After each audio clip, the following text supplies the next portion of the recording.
In times past, it would have been considered laughable, maybe even insane, for somebody to ever suggest Jared Goff to be an MVP frontrunner. But at this current moment, nobody's laughing and nobody thinks it's a joke anymore. We're going to talk about it, so stay tuned. What are we? What makes us what we are and what we're going to be? It's grit. It's what we started with last year, guys. Doesn't matter if you have one ass cheek and 3 toes. I will beat your ass. Can definitely compete with the big dogs. 10-5 end zone touchdown Detroit Lion. You guys are unbelievable, man. I'm telling you. We are driven by Detroit. Hello, Detroit Lions friends and family members. Welcome on back to yet another episode of MCM Motor City Mania. I'm your host, David T. Pike. And as always, we're diving on in. My friends, I'm going to tell you this right now. We have to have a very serious discussion about Jared Goff being the front runner, the favorite for the MVP award. Now, I know somebody's going to look at this video and they're going to want to laugh. They're going to want to sneer. They're going to want to troll. They're going to want to call me crazy. But I'm just going to simply say, don't. At this point, there is no way in hell you can try and do that without just simply looking like a damn hater. There's just simply no way. Jared Goff right now should be, and quite frankly is, the favorite to win the MVP award for the 2024 season. Now, I know I've talked about this in a previous episode a little while ago, but when I talked about it then, I wasn't talking about Jared Goff being the front runner. I wasn't talking about it as if he's the favorite, as like, listen, there's not really anybody else that has done a whole lot to win this award. Because again, in the episode I'm referring to, the MVP award has quite literally become a quarterback award. The last time that a freaking non-quarterback won the award, I think, was Adrian Peterson back in 2012, folks. So yeah, you're talking about for 12 years running, it's been a quarterback-dominated award. Okay then, so keeping that in perspective, Jared Goff, call it for whatever you want. Try and argue with me how much you want. But Jared Goff right now at this point literally has, earned the right to be called the front runner for the freaking MVP. And I know, again, there are going to be detractors, there are going to be haters, there are going to be people that just don't like me on principle who might agree with me, but just want to argue with me just for the sake of argument, that are going to want to say, oh, well, you know what? Jared Goff is just a byproduct of Ben Johnson, kind of like how they did with Sean McVay. Or they're going to say that Jared Goff is only good because of the supporting cast he has around him. Take it away, then he's nothing. So then does that make him the MVP? In people's eyes, that argument would disqualify him. Or there will be some, like I just said, who will stick to the long disproven and laughable McVay narrative that, somehow, some way, again, Jared Goff only is what he is because Sean McVay made him that way. And I'm going to just say this right now. To truly understand how ridiculous these thoughts are, or to understand how laughable these thoughts really are from people that want to discredit Jared Goff as an MVP frontrunner, you have to realistically take a very hard look at how superb, excellent, magnificent Goff has been playing this year. Because once you take a look at all that, there is not a single damn argument that anybody with any sense of knowledge of football or anybody that wants to be taken seriously talking football could make. Let's take a look at just simply the statistical production here. We can talk about the other stuff here in a moment, but the statistical production is realistically where, for most people, the conversation kind of starts and ends when we're talking about MVP, quarterback, the whole nonsense for that. Take a look at what Jared Goff has done so far in 2024. Jared Goff has completed 73.6% of his passes. That's second highest in the NFL. He has 1,610 yards. That's sixth most. He has a 9.3 average per throw. That's the best in the NFL. He has 10 passing touchdowns. That's tied for 6th. He also has a 111.5 passer rating. That's the best in the NFL. I'm going to tell you this right now, folks. You can go to any stat website you want. You can go to NFL.com. You can go to ESPN. You can go to freaking Pro Football Reference. I don't give a damn where you go. But you are not going to find another quarterback right now that has an assemblage of numbers like this. Jared Goff's numbers, quite literally, are top 5 numbers. In fact, you could pretty much make an argument that his numbers altogether are the best that any quarterback has right now. I mean, it's just, Goff's production is just absolutely insane. It is that damn good. It's just ridiculous how well Goff has played this year. And think about it, folks. We're not just talking like 3 games in. We're almost to the halfway point of the season, realistically. Think about that, folks. There's 17 games in the season, and we're in literally week 7 right now. The Lions have already played 6 games. So, yeah, we're coming very close up to the midway point here. So, that's something to keep in perspective when we're talking about the statistical production here. Because, again, 6 games in, we're week 7 right now.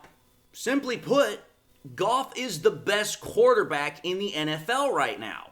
His play has been, for lack of a better term, it's been like damn near robotic.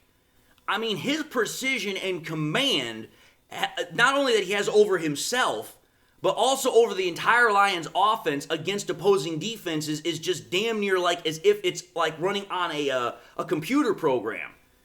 He has just been that damn precise. He has just been that damn automatic. Again, to put this again further into perspective, if you take a look at what Jared Goff has done over the last 3 games, this will just show you how damn precise, how damn lethal he has been, because his stats over the last 3 games, again, I'm willing to bet this right now. I can't prove it because there's a lot of data I'd have to comb through, but I'd be willing to bet that there has been no other quarterback in NFL history that has been able to put up a spread of numbers this good over a 3-game span. Take a look at this. Jared Goff has completed 58 of 68 passes. He's missed 10 passes, folks, over the last, 3 games. He has an 85.3 completion percentage rate. He has 887 yards, 13 in average a throw, 7 touchdowns to 0 interceptions with a 153.1 passer rating. I'm going to just put this in perspective for you all, folks. That 85.3 completion percentage rate, not only just at face value is that an insane number, but I literally heard this yesterday on the broadcast. Currently, right now in the NFL, the average for quarterbacks is at 65%. Jared Goff is throwing 20% over the expected average of all other NFL quarterbacks over the last 3 games. Dude, you want to just talk about how crazy of a number that is? Think about this, folks. Jared Goff almost has as many touchdown passes in terms of the last 3 games as he has incompletions. That means that ball, whenever it's getting thrown, is barely, if ever, touching the ground. Dude, you want to talk about just how clean of an operation that is? That's just absolutely unbelievable. But again, there's more to this story. I want y'all to think of this little number right now. There's a little number I'm going to present to y'all that has a vast, tremendous meaning. Number is 3. Here's what that 3 means. Jared Goff, so far this year, has had 3 games where he has finished the first half with 100% completion percentage rate. And now, understand something here. That's not to say that, maybe he's only thrown a pass or 2, maybe 3 or 4 in the first half, and just the Lions have been running the ball to death. No. All 3 games that Jared Goff has done this on, he has completed, quite literally, 12 for 12 in all 3 of those first halves. So not only has he done it 3 times, but every single time he's done it, he's thrown 12 passes, he's completed 12 passes. Again, you're talking about a quarterback that quite literally is at the height of his powers. This guy is literally playing the quarterback position probably better than almost anybody has done it. The numbers, the freaking precision, dude, you cannot find somebody who's done it better than Goff. That's just the sheer brilliance that he has when you're talking about how well he's played this year. And furthermore, just simply looking at it from that perspective, there's the records that Goff has broken or that he's tied. Think about this, folks. Jared Goff, as we already know, because it was talked to death when it happened, but it still remains a valid point here. Jared Goff has set the record for the most completions within a game without throwing an incompletion. That's 18. The previous record was at 10 with Kurt Warner. I'm going to say this because I've said it before, and I'm going to say it again. To throw 18 straight completions in a game without having one pass be dropped, without having one incompletion, is a record that I do not think will ever be broken. I don't think it ever will be, because the vast difference between the previous record holder and Kurt Warner with 10 to Goff with 18, dude, you would have to have another person to just break the record, would have to have 19, damn near almost 20 throws in a row without having a single incompletion in a game. That's just not likely to happen. It's almost impossible to think of. But then to think about it in another way here. This is not a record, but it's damn impressive. Over the 7-game period that we've been talking about here, Jared Goff also has had completion streaks of both 19 and 20 passes in a row. Think about it, folks. You've sometimes got quarterbacks that they literally will throw a completion to an incompletion, and that's literally how it goes for the majority of the game. For Goff to have literally 2 sets of streaks where he completed 19 passes in a row, and then another where he completed 20, again, you're talking about a quarterback that literally knows the offense inside and out, but also knows exactly where to put the ball in relation to his receivers to make it either an easy catch for them or where only his guy can get it. Again, perfect precision, perfect control of not only his body, but also the offense. Other records that Jared Goff has tied. Currently right now, Jared Goff is the only quarterback in NFL history that has literally, if I recall correctly, I think it is complete over 80% of his passes in four games, and also have a passer rating of 110 or more with 2 touchdown passes. He's the only quarterback to do that. Only quarterback to do that. But there's more to it than just that. Goff has also tied records for being one of only 2 quarterbacks to have 2 straight 150-plus passer rating games. The only other guy that's done that? Drew Brees. Understand something here, folks. I'm setting up a big point that's coming up here. That's one record he's tied. The other record Jared Goff has tied was, 3 straight games of 140 passer rating or more with 2 touchdowns and, all that nonsense. The 140 passer rating for 3 straight games. The only other quarterbacks that have done that, Aaron Rodgers in 2011, Kurt Warner in 99, and Roger Staubach in 1971. Think about that, folks. 4 quarterbacks have only done that, and Jared Goff is the most recent of them. And then the final thing that I have to bring up here, as far as records are concerned, Jared Goff is also one of only 2 quarterbacks to have 4 games in a row, 4 games in a season with 72+ percentage completion rate, 2+ passing touchdowns, and 110+ passer rating. The only other guy that's done that, you want to know who that is? Simply put, that's the guy that's named Tom Brady. Now, here's why I made all the notes about the records and put heavy emphasis on the quarterbacks. Notice all the quarterbacks I just mentioned that Goff is tied with. Drew Brees, Aaron Rodgers, Kurt Warner, Roger Staubach, Tom Brady. All of those guys are Hall of Fame quarterbacks. All of those guys have won Super Bowls. That right there ought to be the biggest red flag indicator of, okay, here, we're talking about somebody that you definitely damn well need to put respect on his name. You definitely damn well need to consider him for the MVP award right now.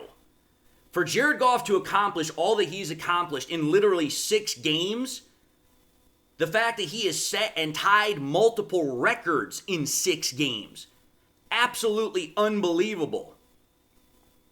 But just to finish this off, because I know some people are not as stat-heavy inclined as I am. I get that. But dude, you go back and you take a look at the performances that Jared Goff has had over the last month. Watch the film, folks. You are going to see a quarterback that quite literally has done the exact epitome of what is known as perfect quarterback play almost. Jared Goff literally knows exactly what he needs to do with the football before he snaps the freaking, ball. Go back to the game we just had against the Vikings. Jared Goff was getting blitzed damn near every freaking down. And it still didn't matter. Again, I talked about this in the episode before the game yesterday, just how damn prolific Goff has been against the blitz. Jared Goff literally is a guy that when you blitz him, you're more likely than not going to pay. Jared Goff knows where he has to go with his football passes before he snaps the ball, which is why blitzing him is not a good idea. He knows where the checkdowns are. He knows where his reads are. He knows how to take advantage of, cover 0, cover 1, cover 2, whatever the case might be. For a quarterback to understand exactly everything on a football field to the level of knowledge and the level of precision and command that Goff has had it this year, that's extremely rare. You just do not see this kind of performance out of a quarterback very often. Because think about it, folks. Goff has accomplished stuff that Tom Brady could never do. Tom Brady never had a game where he was 100% in the entirety of the game. Peyton Manning never could do that. Peyton Manning never had a series of records where he had literally 140 passer rating for 3 straight games, 150 passer rating for 2 straight games. Same for, for freaking, Tom Brady. That's my whole point, folks. You were talking about Jared Goff playing the quarterback position at such a high level that some of the greatest quarterbacks that have ever played this game have not even been able to touch. At that point, then, literally, how can you not put Jared Goff as a front runner, if not the damn favorite, to win the award? I understand, there's still plenty of games left to play this year. But it's like, dude, consider this. The only other games really on the schedule that I think the Lions have a realistic shot of losing, barring any more injuries or any other serious problems, would probably be the game in Chicago later on this year. And that's probably about it. Because the 49ers, they sure as hell don't look like the team from last year. The Texans, they're having their own problems. And the Bills, while they look good, again, that's the same Bills team in essence that we barely lost to on Thanksgiving 2 years ago. The way I look at it is that if the Lions continue to play the game they've been playing with their running style, and Goff continues to play at the level that he's playing, which I don't see any change in that, how can you simply not put Jared Goff as the front runner? Like, seriously, that's not me just being a hypothetical question or repeating it just for the sake of repeating it. That is a straight question where it's like, listen, you better damn well have a good answer. Otherwise, you're going to instantly be discredited. I don't care if Colin Cowherd does it. I don't care if Nick Wright does it. I don't care who the hell does it. You cannot overlook this anymore. You cannot just try and brush it off, laugh it off, whatever. Goff is the MVP frontrunner. Goff is the MVP favorite. Get used to it. Learn to live with it. Because there's no way you're going to beat this argument. It's the damn truth. Get over it. Goff is the MVP frontrunner. And chances are most likely he's probably going to win the MVP this year. Point blank range. Period. End of discussion. But anyway, folks, I just wanted to put this episode out once again because, again, this is a conversation that seriously needs to be talked about more than just by Lions fans and just by Goff fans. It needs to be talked about by everybody because that's the respect that Goff has earned. But having said that, I'm going to end the episode and say thank you all for watching at another episode of MCM Motor City Mania. If you like what you saw, by all means, highly encourage y'all to watch the next episode. Also encourage y'all to do one of these three things: like, comment, and subscribe to the channel. If by chance you subscribed in the past and you forgot to do so at the time, or you just subscribed and you not had a chance to do so, again, I want to highly encourage y'all, please, make sure you hit that button at the bottom of the screen for subscribing to the channel, and also to turn on the notification icon, so that way you guys never ever miss any more content that I push out. Also, share this content with your Lions friends and family members. Share here on YouTube, share it on Twitter, share it on Facebook, share it anywhere and everywhere you possibly can, because the more we can do that, the greater the channel has a reach, the greater the channel can spread. And with that being said, whether this is your first time viewing me or you've been with me forever, I hope you all enjoyed the content. I hope you all got something good out of the content, and I hope you all have got something in your life that makes you happy, makes you smile. God bless, my friends, and until the next time we meet, I'll see you all in the next episode.